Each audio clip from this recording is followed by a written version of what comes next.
Hi, it's Brandon Slade from thirstgym.com. Today we're talking about exercise called the deficit sumo deadlift. This is an exercise used to build your deadlift with a sumo stance and improve the range of motion that you're going to have to pull the exercise. So by increasing the range of motion, it's going to make the exercise harder. It's really going to focus on your torso position, leg drive, as well as increasing time retention and making your deadlift stronger and blasting through sticking points. Now, pulling a sumo deadlift from a deficit can be very hard on your hips. That's going to be my very first warning. If you do not have good hip mobility, your hips already ache you from a sumo stance position, this exercise might be questionable for you.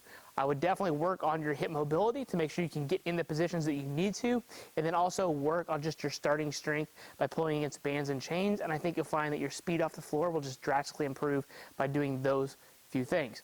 If you still are having trouble off the bottom, this exercise does work fantastic.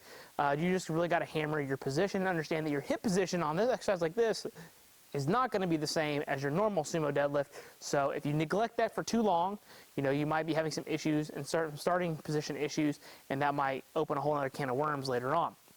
So to set this up, I like to start with using some mats. We use these 3/4 inch mats, stall mats. We just cut them up into 2x2 squares, and they work great. We stack them two together, so that gives us about 1.5 inch deficit. On average, for most people, I think 1 to 2 inches is plenty and probably all you need. Now, I will say that if you happen to train at a regular commercial gym, and if you got flat plates like these, just grab 2 of those, put them next to each other, get in your sumo stance, and you're probably going to be good. I would not stack these. They'll slide on each other, and that can be dangerous. The rubber on the rubber, in this case, works great. They don't slide. You can be able to apply lateral pressure and all that kind of stuff, and they do great. You can also find other similar things like this through other different fitness companies, so you got some options out there. The other option is too, you can stand on like an Olympic weightlifting block and being sumo, put it horizontal, and you can stand on it that way, and you'll probably do okay there too. Again, I would not go much past about 2 inches for most people, especially with sumo. Conventional, you might be able to make a case for 3, but sumo, because of the hip mobility, I really just think staying around 1.5, 2 inches or so is perfect. Now, when it comes to execution, everything else is going to stay the same in terms of your sumo deadlift. So what we're going to do here is we're going to get in a good, strong, wide position, our normal sumo stance, keep my chest tall, arms stay long, all that's going to stay the same.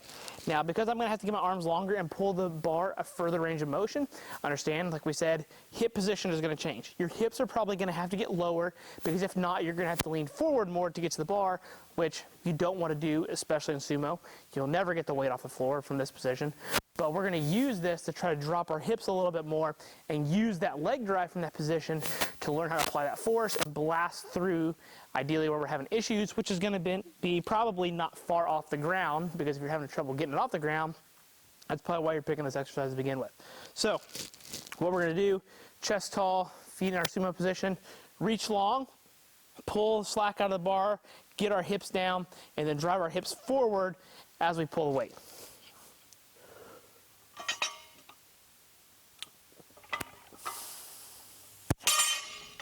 Pull slack, chest tall, drop hips, just like that, okay? So understand, because of the deficit, you're not going to be able to do as much weight as you normally would. I think that kind of comes with the territory, but definitely understand that this can be a great way to develop that speed and power off the floor, as long as you can maintain all your positions. Now, when it comes to programming, I think this is great for a main movement, up to a 1 rep max. If you happen to be a conjugate person, pull the best single you can with great technique or relatively good technique. Maybe just a minor breakdown. Don't want the breakdown to be your low back. Otherwise, that's a great way to learning how to grind. By having that extra range of motion, you're really going to have to learn to fight through weights, especially as you get towards that knee area, because you're pulling a heavy weight longer than what you're normally used to. The other option would be as a supplemental based exercise, and as I mentioned with our conventional one, I think 3 to 5 reps is about as much as you want to go, and you want to make sure you keep your RPE in check.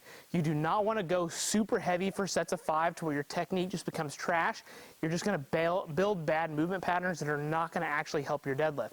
So my suggestion then is to pick an RPE of about a 6 to 7.5. So ideally you're going to have 3, 4, maybe 5 reps in the tank when you're doing this. So you're going to leave some weight behind intentionally, but really focus on trying to get some good quality weight on there so you can maintain excellent technique, push your feet into the ground, really keep all your positioning really, really good locked in, and then you can pull it with a little bit more speed and intent to be able to drive that force and be able to drive that adaptation that you're looking for.